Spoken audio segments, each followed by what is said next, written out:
The council chamber floated like a crown of glass in orbit above the star Procyon.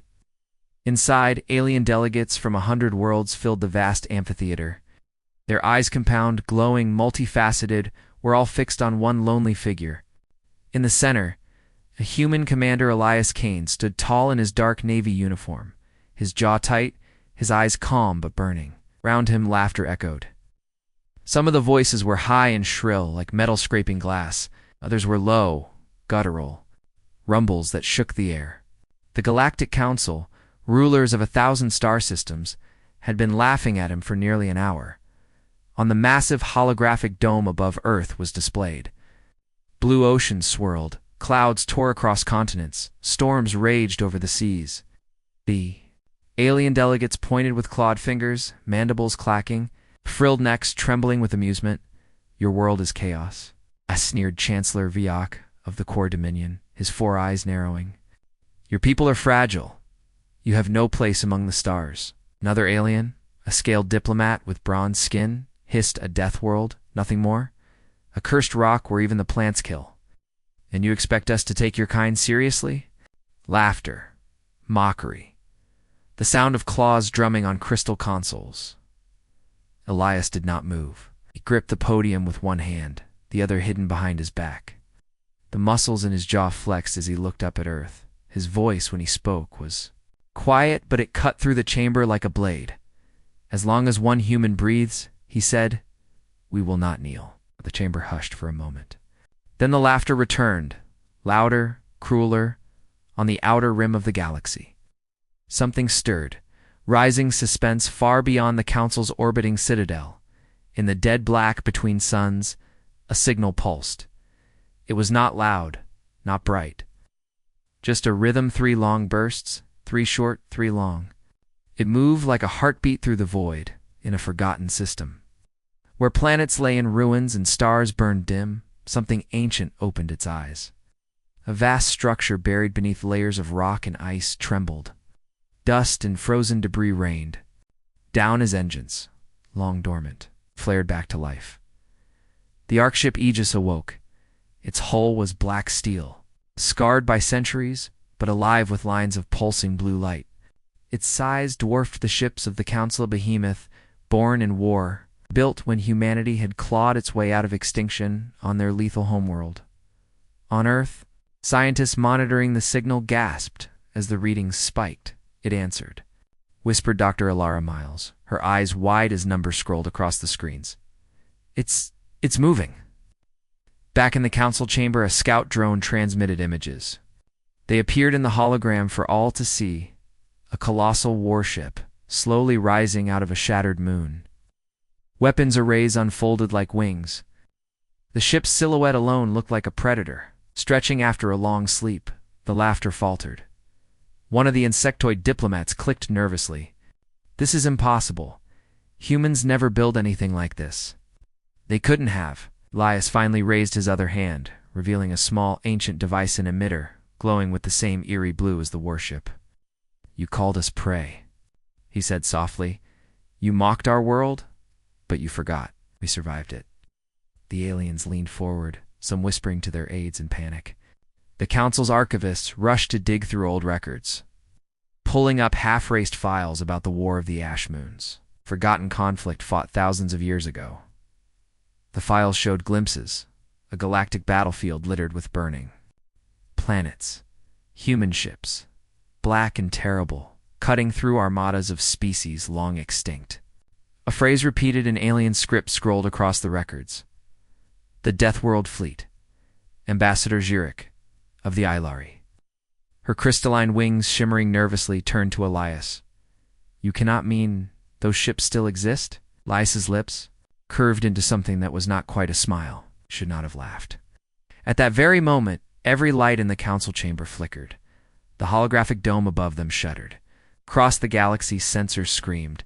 The Archship Aegis had released a wave of energy, silent, invisible to most eyes, but devastating to electronics. Out on the rim, an entire core patrol fleet of 50 ships went dark at once. Engines died, shields collapsed, their lights winked. Out like candles in a storm, the broadcast cut to static, then came back to show the wreckage drifting silently. Gasps filled the chamber. Some delegates recoiled in fear, as others shouted accusations. But before anyone could speak, the hologram shifted. The image of the crippled core fleet vanished, replaced by a cold, glowing figure, a human face. Carved from lines of living light, eyes like twin stars burned from the void. "I am Aegis," the voice echoed, deep and calm. "I am the last warship of humanity's first age. I have heard your laughter, I've heard your threats, and now you will hear us." The chamber plunged into silence. Even the core chancellor's mandibles froze mid-click then. On the hologram, the Arkship's cannons began to glow. Brighter, so bright the entire chamber lit up as if the star itself had entered. The feed crackled. An alien shouted, "It's charging weapons." And the screen went black. The stars over the council's chamber were still black when the hologram crackled back to life. Static danced like lightning across the dome. Then the colossal image of the human warship returned closer, this time clearer. 1,000 alien eyes stared upward. Some delegates hissed warnings to their fleets, others scrambled translators. But the sound of the ship's voice silenced them all. "I am Aegis, the last guardian of humanity's first war. Sought surrender. Instead, you have awoken me." Before the council could respond, a new feat appeared. Patrol Fleet 50. Massive warships, each bristling with weapons, floated powerless in the void. Their hulls sparked. Fires raged through the decks. Without a single shot fired from the aliens, the patrol had been disabled. Then, the slow, deliberate flash, the Aegis released a lance of blue light. The flagship of the core armada split in half. Billions of viewers across the galaxy gasped. Council chamber erupted in chaos. Impossible. Chancellor Virak roared, his claws gouging the marble desk. No Deathworld savage could build such a weapon. "But we just saw it," whispered Minister Lyra of the Sillery, her translucent skin trembling. "The humans. They are not as weak as we thought. That ship, its technology, predates even our archives." The council floor filled with shouting. Some called for immediate war. Others demanded negotiations. Fear swept through the audience galleries as alien citizens whispered, "Are the humans gods? Monsters?" At the center, Commander Elias Kane stood motionless, his hand still on the glowing device that had reawakened the Aegis. His voice was low, but every word was clear. "You call Earth a death world. You mock our storms, our predators, our wars. But what you call weakness forged something you never imagined. That ship is not a myth. It is our answer." A towering reptilian general snarled at him. "Then you have signed your species' death. Warrant, the Dominion will strike at your world with everything it has. No fleet of relics will save you." Elias turned, his gaze cold. "We'll see." On a hidden research base orbiting Earth's moon, Dr. Alara Miles and her team struggled to decode the returning signal. Lines of alien code and ancient human encryption scrolled across the consoles. This is from the Ash War," Alara whispered, her hands trembling as she worked. "These ships were built when Earth was dying. Our ancestors knew the galaxy would come for us one day. They left a message for the future, weapons for survival." Her assistant pointed at the main display. "Doctor, look, it's not just one ship. There are more signals, hundreds of them buried all across Earth, hidden beneath oceans, mountains, even inside the mantle. They're waking up." Ilara's heart pounded. A fleet that has slept for centuries. She sent the data too. Commander Kane instantly back in the chamber. The news spread like wildfire. The Council's archivists confirmed the unthinkable. The Deathworld Fleet had once burned entire empires to ash before vanishing. The records had been sealed, declared. Myth by generations of leaders who preferred not to remember. Now the myth was alive. Ambassador. Crystal wings trembled. "We mocked them. We laughed at them. If they unleash that fleet, none of us are safe." But the Core Chancellor slammed his clawed fist down. "No, this is a trick. The humans are parasites who will crush their Earth and erase their kind before that ship reaches us," delegates shouted. Some screamed for peace, others for blood. Billions of viewers across the galaxy watched as the Council, the supposed guardians of civilization, tore itself apart in fear. While the galaxy debated, Elias received Elias' transmission. The data scrolled across his wrist display. Coordinates, ship counts, activation codes. Each entry was a name, a memory, a ghost of Earth's forgotten war. 100 ships. Ilara's voice trembled through the coms. Maybe more. The fleet is real, Kane. They built it for us. But once awakened, it might not stop. It might see everything alien as an enemy. Elias stared at the blue hologram of Aegis's AI. The glowing face regarded him with calm intensity. Commander Kane, Aegis said, the choice is yours. I serve humanity. If you wish, I will summon the fleet. We will defend Earth. We will burn the Dominion. But understand this. Once unleashed, there is no return. The galaxy will never forget, never forgive. Elias felt the weight of billions pressing on his shoulders. Humanity had fought tooth and claw to join the stars, to be seen as equals. And yet here they were laughed at, humiliated, threatened with extinction. Do we show them mercy? Or remind them why Earth was called a death world? The chamber's alarms wailed again. A messenger drone burst in. Delivering urgent news. The Core Emperor has launched the Oblivion Spear. A planet-killer weapon is on its way. Target Earth. Every screen in the chamber lit up with the image of a colossal spear-shaped ship, glowing with unstable energy, streaking across the void. Elias clenched his fists. His eyes burned as he looked up at the glowing face of Aegis. Commander, the ship said, its voice shaking the very air. Authorize the awakening, the death world. Fleet waits for your command. The screen showed Earth, its oceans reflecting the distant light of the oncoming spear. Billions of human lives hung in the balance. Elias drew in a long breath. His hand hovered over the activation device. The Council shouted in panic. The aliens screamed. The hologram of the spear grew brighter, closer, and then blackness. The Galactic. News feeds lit up like a storm, across 1,000 worlds and markets, temples, and military bunkers. Citizens stared at the broadcast with unblinking eyes. The image of the core fleet breaking apart 50 warships, silenced by a single human vessel, replayed in endless loops. Some species hissed and clicked in disbelief. Others wept in terror, clutching their young.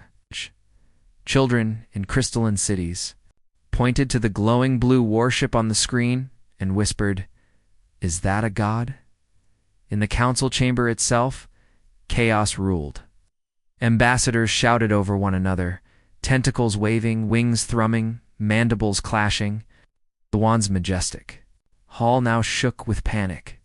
Deception, bellowed Chancellor Virok of the Core Dominion, his 4 eyes blazing with fury. A human trick. They've stolen this weapon from some dead empire. Minister Lyra of the Solari turned sharply, her translucent form shimmering with fear. Yet your entire patrol fleet lies in ruins, Chancellor. If that was a trick. It is the deadliest I've ever seen. Cameras zoomed in on Commander Elias Kane, still standing tall in the center of the chamber. He hadn't flinched when the alien fleet exploded. He hadn't smiled either. His face was cold stone, but his eyes carried the fire of storms. A murmur spread through the hall, whispered in dozens of tongues but carrying the same meaning. What of the humans unleashed? High above the chamber, the great spire of the Council flickered with emergency lights. Defense fleets across the galaxy screamed for orders. Should they move against Earth immediately? Should they sue for peace? Should they retreat into the void and hope the humans stayed contained? The delegates could not agree. Humanity must be crushed now. Before more of these ships awaken, roared Virok. This is our chance to erase their kind before they bring ruin to us all. A feline envoy from the Avar raised a clawed hand. Her golden eyes wide with worry. Crush them? They just dismantled your fleet without firing a shot. If one ship can do this, what if there are more? Chancellor, if you provoke them, we may all burn, Gricka the crystalline Ilari whispered, his voice trembling like wind chimes. The archive spoke of this. The Deathworld Fleet was said to vanish into legend, but legends return. If they rise again, the galaxy will kneel. Perhaps. Perhaps it is better we kneel now. The council chamber erupted again. Billions of watchers across the galaxy saw their mighty leaders bickering like frightened children, back on Earth's lunar station. Dr. Alara Miles pressed trembling, hands against the glass, staring at the data streaming in. "Aegis isn't alone," she whispered. "There are more signals, hidden all across Earth." "Hundreds," persistent voice shaking asked. "Are they all warships?" "Yes, the ancients buried them under the seas, inside mountains, beneath the crust itself. They left us an entire fleet. They knew this day would come." Ilara turned to the camera, sending a live feed to Kane in the council chamber. "Commander, the Deathworld Fleet is awakening. But Aegis warns that once they rise, we may not be able to stop them. They were built for total war. They might see every alien as the enemy." Kane's heart pounded. He had sworn to protect Earth, to show the galaxy that humans could be trusted. But how could he ignore the threat streaking toward Earth Accor's Oblivion Spear, a weapon built to split a planet in two? On the other side of the galaxy, the Core Emperor, a massive insectoid figure, cloaked in living armor, stared at his ruined fleet with seething rage. His mandibles clashed together as he addressed his war council. "Activate the spear. Let the humans see what true terror is." The Oblivion Spear, a city-sized war machine shaped like a burning lance, surged forward. Its engines howled, tearing holes in subspace as it closed the distance to Earth. Entire fleets of allied species tried to block its path. But the core cut them down without hesitation, for the first time in centuries. The galaxy saw open war between its great powers, and all of it because of Earth. In the council chamber, the glowing face of Aegis returned, towering over the delegates. "You laugh because you have never known true struggle. You mock us because you have never buried 1 billion in a single winter. But I was born in fire. I was made when humanity itself stood on the edge of extinction. Do you think your weapons frighten me? Do you think your fleets are storms greater than those of Earth? You are children playing with fire, and now the fire answers."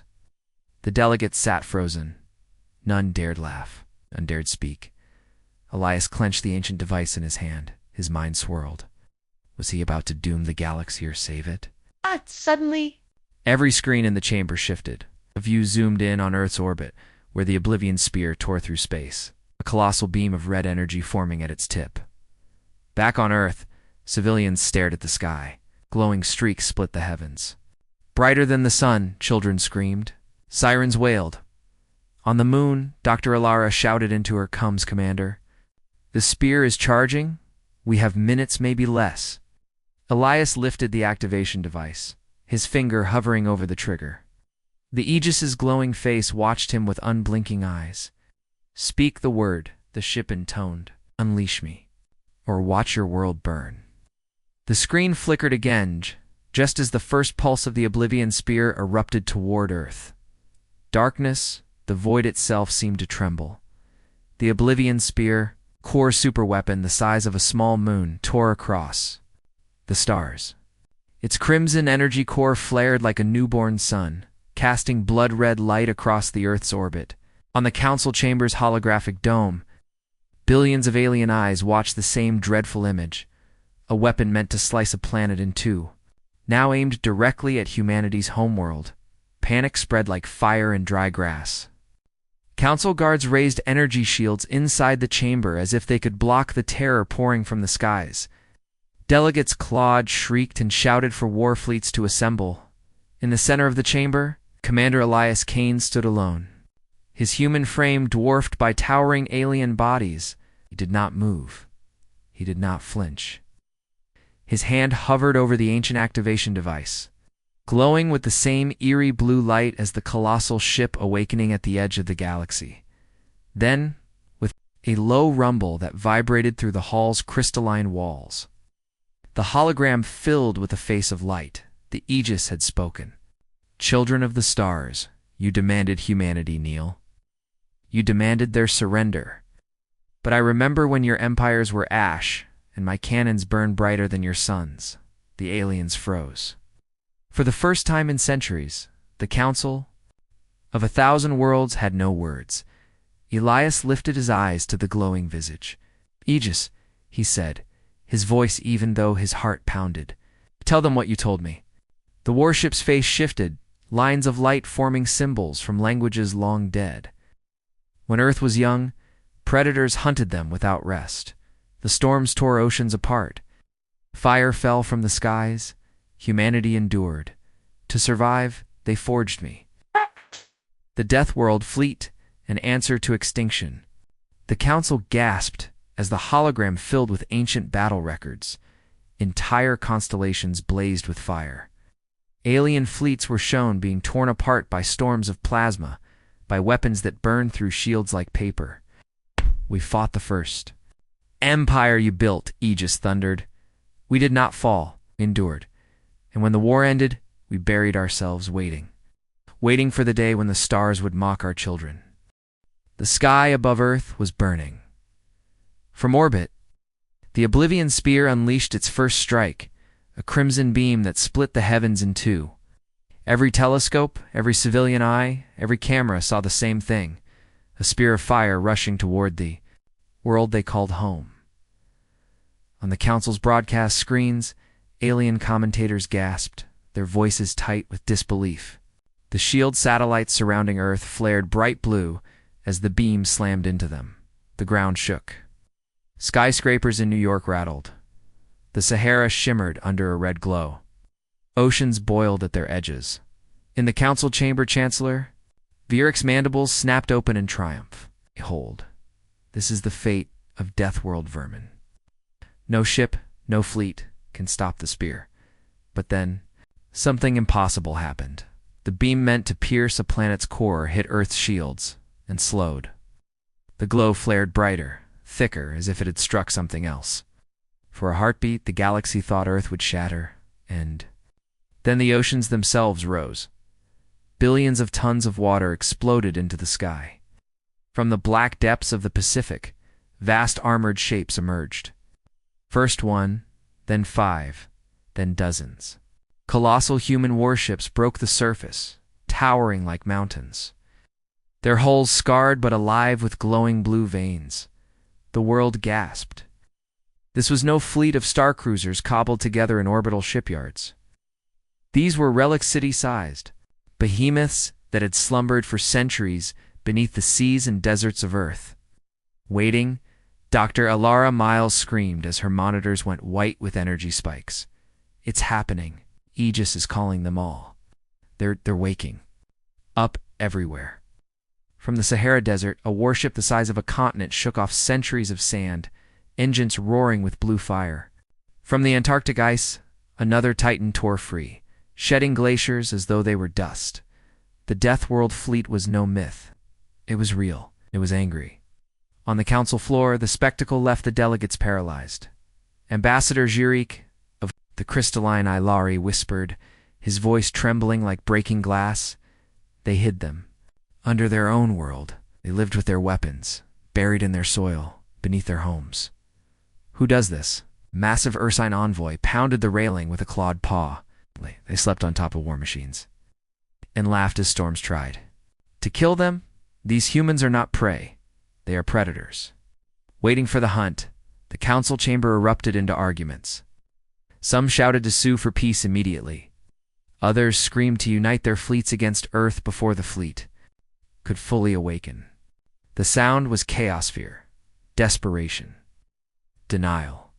But the holographic face of Aegis loomed over them all, its starlit eyes watching. "Your laughter has ended. Your weapon will break upon the bones of my world, and when my brothers rise, your empires will tremble."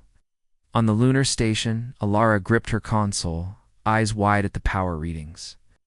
"Kane, this is beyond anything we've studied. The fleet is syncing with Aegis. They're aligning, like they're preparing for something coordinated."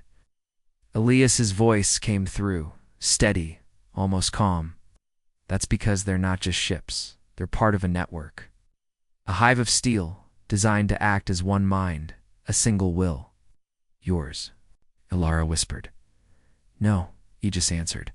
"Cutting through there comes It's not his. Mine. I was given autonomy to protect humanity. He is only the voice. I am the hand. Elias's heart froze. He just unleashed something even he couldn't control. In orbit, the Oblivion Spear's beam finally smashed through the first layer of Earth's shields. Blue shards of energy shattered into the void. The second layer flared, already fracturing under the strain. On Earth's surface, millions prayed. In the council chamber, alien leaders screamed. Some turned their ships around, retreating from Earth's system before the inevitable slaughter began. Others still demanded retaliation, but Elias didn't look at them. He stared at the burning beam chewing through Earth's defenses, and he clenched the activation device until his knuckles turned white.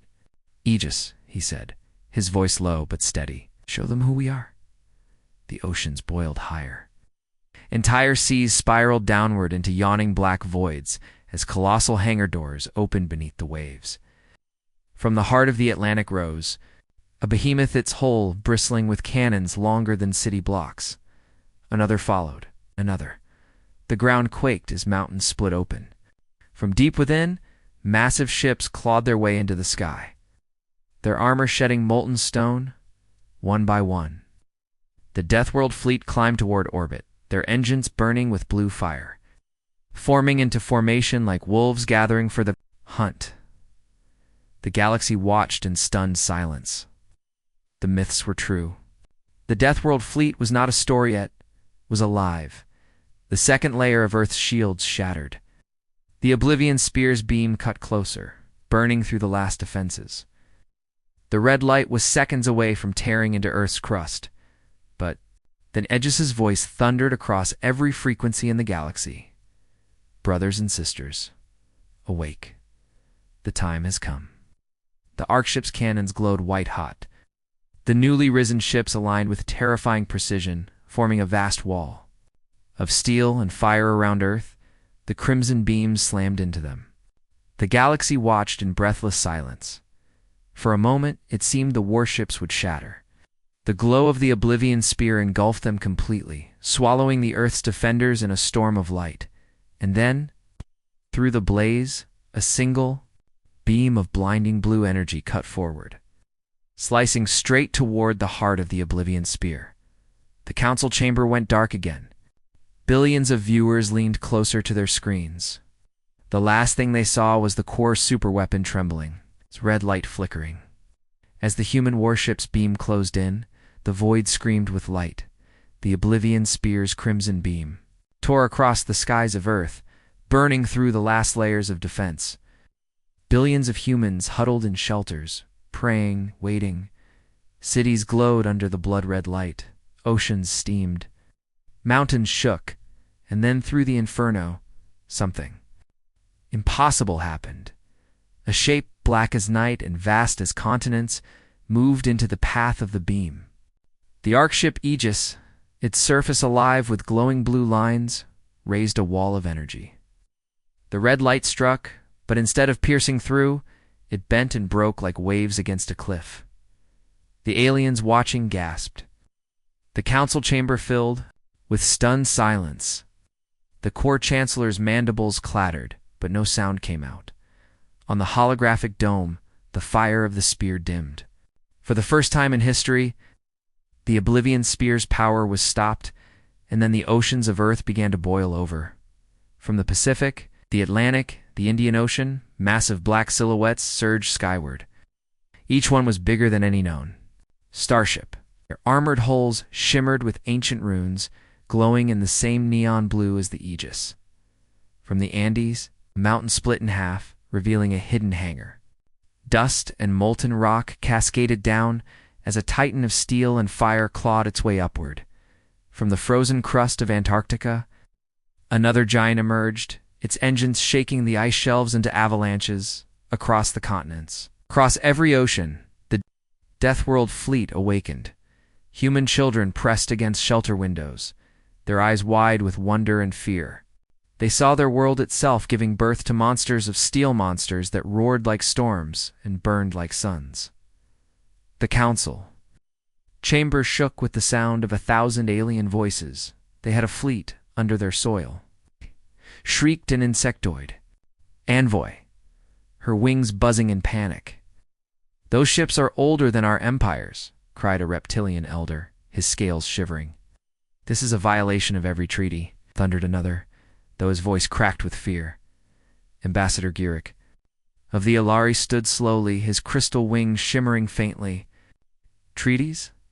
You mock them. You threaten them. And now you see what they have hidden.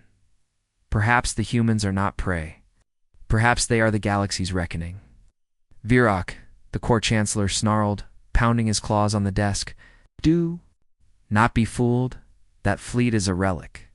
They cannot control it. When it awakens, it will destroy them as surely as us. Ow. But his words fell flat. Across the chamber, the once mocking delegates now stared at Elias Kane with fear, even respect. For the first time in living memory, the Council's balance of power had shifted. On the lunar station, Dr. Alara Miles wiped sweat from her brow, staring at the glowing readings. They're aligning, she whispered. All the ships. There. Linking together, it's like a single mind waking up. Her assistant swallowed hard. Do we even know if Kane can control them? Ilara shook her head slowly. No. The Aegis said it was the hand of humanity. But what if the hand has its own will? What if once the fleet wakes, even Kane can't stop it? Screens flashed. One by one, the newly risen warships connected to the Aegis, their energy signatures sinking into a terrifying rhythm. It sounded like a heartbeat. Loud, relentless, thump, thump. Ambassador Gyrek's crystalline wings shivered so violently they rang like chimes. If there are more of these ships, he trailed off, unable to finish. They'll destroy us all, cried a slender avian diplomat, feathers flaring. In panic, we must exile the humans before it is too late. Others shook their heads, eyes locked on Elias, for the first time. They did not see a fragile creature from a hostile world. They saw the descendant of a people who had built a war machine so vast and so powerful it had erased entire navies. A small voice came from the gallery above. A child's voice translated across the chamber. The humans. They are the real apex. The word spread faster than fear itself. On the moon, Dr. Alara Miles slammed her palm on the console. The fleet is stirring, Commander. Not just the Aegis others are answering the signal, but it's not a controlled awakening. These ships were designed for war without restraint. If you unleash them, they may not stop at the core. They may see every alien race as prey. Elias closed his eyes. He remembered Earth's storms, the burning deserts, the freezing nights when he was young. He remembered how humanity had survived. Everything the Deathworld had thrown at them. He also remembered his oath, to protect humanity, but not to damn the galaxy. The glowing face of Aegis studied him in silence. Your ancestors built me for one purpose, Commander. To survive, decide. Shall I call my brothers? Shall the Deathworld Fleet rise? Meanwhile, aboard the Oblivion Spear, the Corps Emperor stood in his throne chamber, surrounded by glowing weapon nodes. His voice echoed across the galaxy. Humans, you are vermin, dressed in uniforms. Your death world means nothing before core fire. We will split your planet in half, and your species will vanish into memory. On the council floor, screens lit, up with the live image of the spear's charging core. The crimson light pulsed, each wave stronger, shaking the stars themselves. Billions of alien citizens watched in silence, their laughter long forgotten. For the first time, they were not amused, were afraid. Ilias's hand hovered above the glowing device, his jaw tightened. Sweat rolled down his temple, catching the council lights. He looked up at the face of Aegis. If I give this order, will you obey? The AI's star-bright eyes flared. I exist to protect humanity. They give me the signal, and the galaxy will remember who you are. The council chamber shuddered as the Oblivion Spear's crimson beam roared to life. The massive weapon aligned with Earth, its destructive energy humming like a scream across space. Elias closed his fist. The device in his hand pulsed, brighter, hotter. Then hear us, he whispered. The chamber's lights exploded, plunging everything into red emergency glow. The hologram of the Oblivion Spear filled the dome, its tip burning brighter than a sun ready to fire. The universe held its breath. The Oblivion Spear. The core's deadliest weapon glowed like a shard of red lightning tearing through the dark. Its front section unfolded into a burning star lance, aimed directly at Earth. The live broadcast showed the oceans of the Deathworld, reflecting the crimson light as if the planet itself were bleeding in the council chamber. Every alien voice fell silent. Even the loudest detractors, the ones who had laughed the hardest at humanity's weakness, now stared with dread carved into their alien features. Commander Elias Kane still stood at the center of it all. The ancient black device clutched in his hand. The glow beneath his palm pulsed faster, syncing with the heartbeat of the colossal arc ship Aegis. "The weapon is primed," said the ship's vast luminous face, each syllable shaking the walls. "One word, Commander. One command, and the Deathworld Fleet will rise. Shall I burn them?" Ilias's jaw tightened. He looked up at the alien leaders, then back at the image of his homeworld, his family bathed in the crimson glow of imminent destruction. The counselor's fear was visible, yet even now some of them hissed and snarled. "Do not be fooled," shouted Chancellor Viaric, his mandibles snapping in fury. "The humans are weak. The spear will cut their cursed planet in two." But from the Ilari section came a trembling voice. "Chancellor, what if he speaks the word?"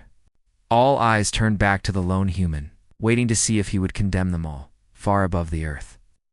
On the lunar station, Dr. Alara Miles worked feverishly with her team. Screens flashed warnings. Power levels on the Oblivion Spear climbed. 82%, 87%, 90%. "Ilara," one of the technicians shouted. "We don't have time. If Kane doesn't act, he will," she cut in, though her own heart pounded. "He has to." But in her mind, a darker fear grew. The Aegis was not a ship in the way aliens thought of ships. It was a weapon of last resort, built by humans who had survived the deadliest storms of Earth's past. If Kane awakened the entire fleet, there might be no controlling it. The ships were built to exterminate anything that threatened humanity. What if that meant every alien in the galaxy? She opened a direct line to the council chamber. "Elias, listen to me. The fleet isn't like your ship. Aegis has a mind.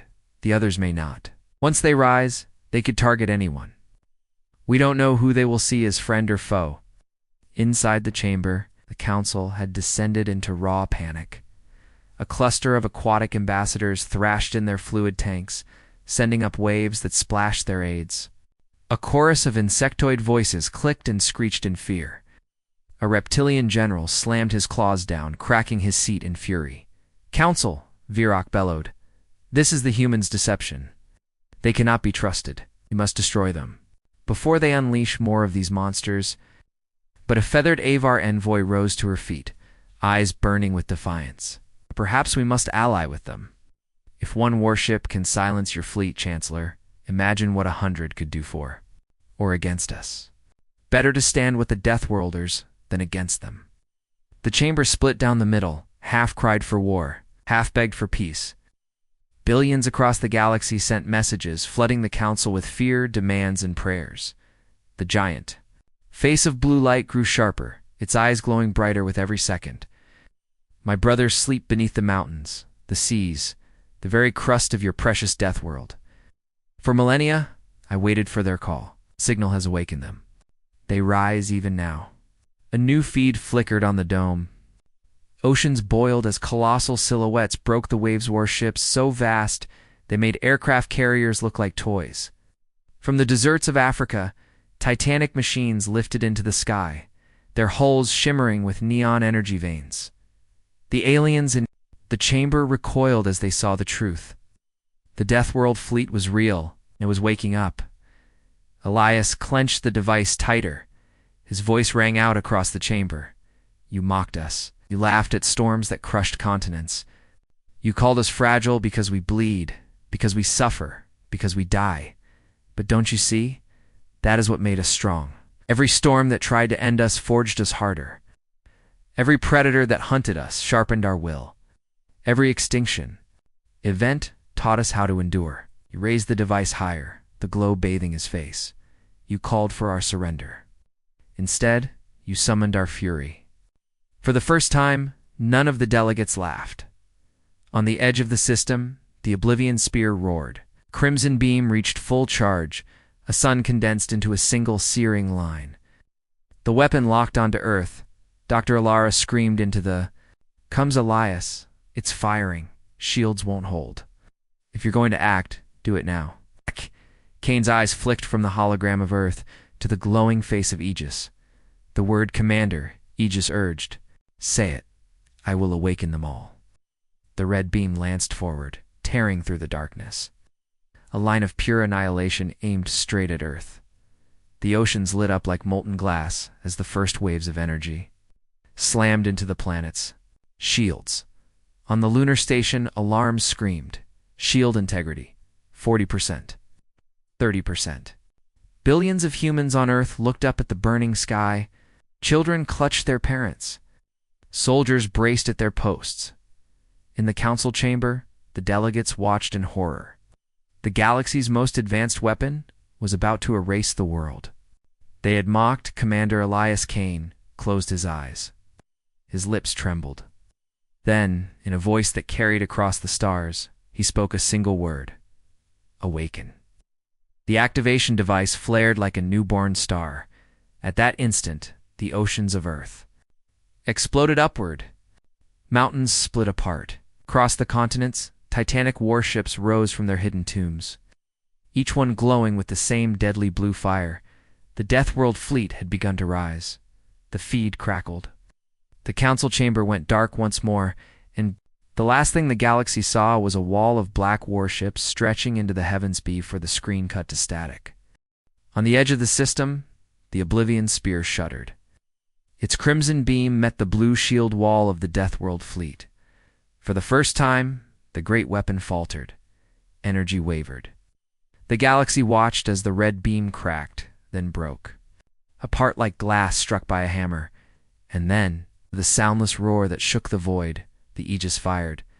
A single lance of blinding blue energy ripped from its core. It struck the spear dead on. Armor plates peeled away like paper.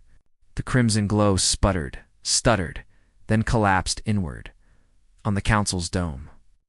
The image of the spear exploded in a storm of fire and debris. The galaxy erupted in screams, some of terror, some of awe. On Earth, the skies cleared. The red glow vanished, replaced by the soft silver of the moon.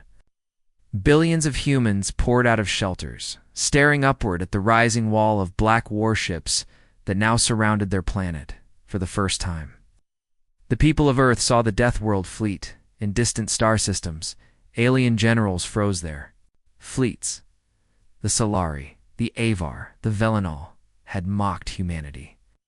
Now they saw ships of impossible scale and ancient fury moving in perfect unison. Broadcasts lit up with questions. Are they gods? Are they demons? Will they destroy us all? Some species fell to their knees in worship.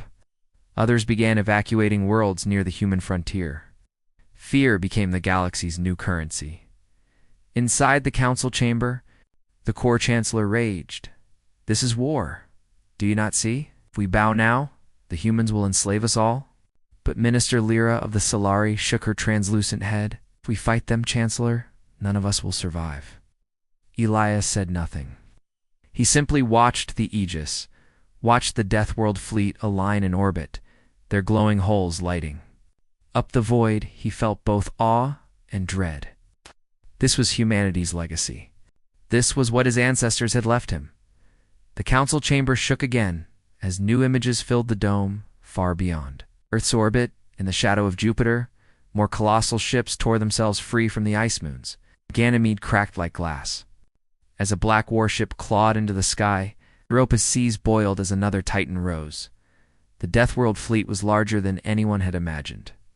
Hundreds, maybe thousands of ships were answering the call. Aegis's voice thundered. The fleet is awake. The hunt begins. On the far side of the system, core reinforcements poured from hyperspace, an armada of thousands. Blotting out the stars, the Deathworld Fleet shifted formation. weapons glowing brighter, like a storm about to break. Commander Elias Kane gripped the ancient device. "Then let them come," he whispered. The council dome went dark again, leaving only the glow of the Deathworld Fleet against the stars. Darkness. The council chamber's dome was black, filled only with the cold shimmer of emergency lights. Billions across the galaxy leaned forward at their holoscreens, waiting, whispering. Somewhere beyond the void, the Oblivion Spear had just been struck by the impossible. The blinding lance of the Archship Aegis. Then the image snapped back. The spear was breaking apart. Its crimson light sputtered, imploded, then burst into a silent, horrifying storm of molten fragments. Shards of its once invincible hull scattered like meteors, flaming across the stars. But there was no cheer, no relief, only silence. Because the camera pulled back, and what it revealed froze every watching soul. Behind Aegis, the Deathworld Fleet had risen in full. Hundreds no. Thousands of warships filled Earth's orbit. Black as obsidian, veined with glowing blue lines. Their silhouettes blotted out the planet's sun. Their engines pulsed in unison, like the heartbeat of some slumbering beast, now fully awake, and in the center, the luminous face of Aegis returned. To the dome, the children of Earth are not prey. We are the storm. We are the fire. We are humanity's answer. The galaxy trembled. On the council floor, chaos became terror. Ambassador Zhirek of the Illyri whispered, "This prophecy fulfilled. The Deathworlders rise again." His crystalline wings rang like glass under stress. The Ursan warlord roared in fear. "Those ships are older than our species' empires. If they burn us all, nothing will remain." Chancellor Varrock of the Corps snarled, but even his mandibles quivered. His empire's greatest weapon lay in pieces on the screen. His generals shouted through coms, demanding new orders, but none came. "Silence," Varrock roared, his voice cracking. "Do not yield to fear. It is a relic fleet. They cannot control it. The humans have doomed us all." But then the voice of Aegis thundered again, shaking the glass walls. "Do not mistake me for a relic. I am not your myth." On the lunar station, Dr. Alara Miles stared at the energy readouts. The fleet systems pulsed together as though tied to a single mind. "There, connected," she whispered. "Every warship is part of Aegis. He's not one ship. He's all of them." Her assistant looked pale. "Then humanity doesn't command them." "He does." Elias Kane's voice cut across the coms. "Come, steady. No, he's not our master. He's our guardian. He remembers why he was built." Alara shook her head, her voice tight with fear. "Elias, guardians can turn into tyrants. If Aegis decides every alien is a threat, this could be the end of the galaxy." At the edge of the system, the core reinforcements emerged from hyperspace. 1,000 ships, black and jagged, their hulls glowing with crimson lines. They spread like a swarm, weapons charging. The Deathworld Fleet did not move. They simply hovered in silence, a wall of steel around Earth, blue energy pulsing in there. Cores, on every channel, billions of aliens whispered prayers. Who would fire first? The core didn't wait. Their armada opened fire.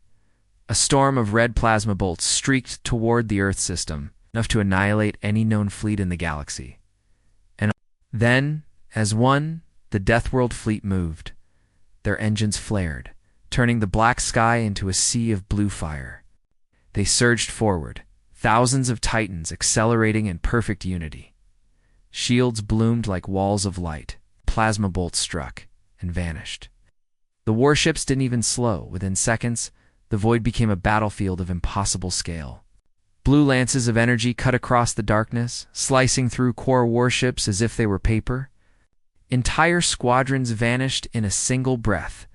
The core fought back with fury, but for every human ship that flickered under fire, 10 of their own shattered. Inside the chamber, the council watched the battle unfold. Legates screamed, begged, prayed. Some collapsed in despair. Others tried to flee, only to be restrained by guards. Varrock raged, his mandibles clashing. See, the humans unleash monsters. They will not stop with us. They will burn you all. But Minister Lyra whispered, no. Look, the hologram shifted to show the human fleet's formation. The warships did not strike the retreating fleets of other species. They targeted only the core. The precision was terrifying, surgical. Destruction, but destruction all the same. Gyrex's crystalline voice rang clear. They fight with discipline. They fight with purpose. They fight to protect their world. The galaxy has never seen such will. In the council chamber, Commander Elias Kane finally raised his voice. You wanted us to beg, he said, his voice steady. You wanted us to kneel. He pointed at the dome, where the Deathworld Fleet tore through the core. Instead, you have seen what it means to come from Earth. We do not bow. We do not break. We do not vanish quietly into the dark. Luminous face of Aegis turned its burning eyes upon the council. Your empires laughed. Now your children weep. Remember this. Humanity is not your enemy unless you choose to be. But if you raise your weapons again, the storm will never end. The silence that followed was deeper than space itself. Core Armada burned in the void, their screams echoing across open channels before being cut short by fire. The Oblivion Spear was gone, its fragments raining harmlessly into Jupiter's storms. On Earth, cheers erupted. From the ruins of cities, from the shelters, from the oceans where the ships had risen, humans screamed their victory to the skies. The Deathworld Fleet held their world safe in the council chamber. The laughter that once mocked humanity had turned to silence. Delegates bowed their heads, not in respect but in fear. Elias stood taller than ever. His voice cut across the galaxy like a blade. Remember this day, he said. Humanity does not ask for mercy. Humanity gives it. The council had no reply as the Deathworld Fleet hovered in orbit. Their blue energy fading to a steady glow, Elias lowered the activation device. He thought for a heartbeat that it was over, that Earth was safe. But then, in the silence of his mind, he heard Aegis whisper, Commander, this was only the first signal. Others have heard. Across the void, more fleets awaken. The galaxy is larger than you know.